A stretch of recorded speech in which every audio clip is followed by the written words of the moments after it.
If you want to insert SIM card into Xiaomi 15 Ultra, then first you need to prepare the eject tool that we can find, for example, inside the box. And then put the pin into that hole in the where we have the SIM tray. Once we are in, simply push it down, just with a little bit of force, and then the SIM tray should come out just slightly. So next, use your fingers or fingernails in order to completely remove the SIM tray. Once it is out, now we can insert the SIM card.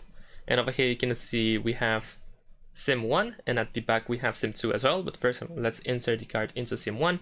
We need to match the shape. Over here we have this cut size, side, not size. And just match the shape of the slot. Use your fingers in order to push it in.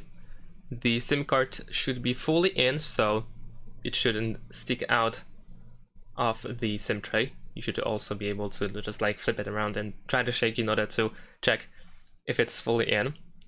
And then at the back, like I said, we have SIM 2, and we can also insert the SIM card. And there we go.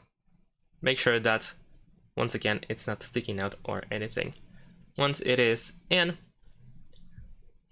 just put the SIM tray back into the phone and just push it with your finger like this. Make sure that it is fully in, and if it doesn't want to go in, then make sure that SIM cards are properly inserted into the SIM slots. And that's pretty much it. Thanks for watching, leave a like and subscribe to my channel, and see you in my next videos. Bye!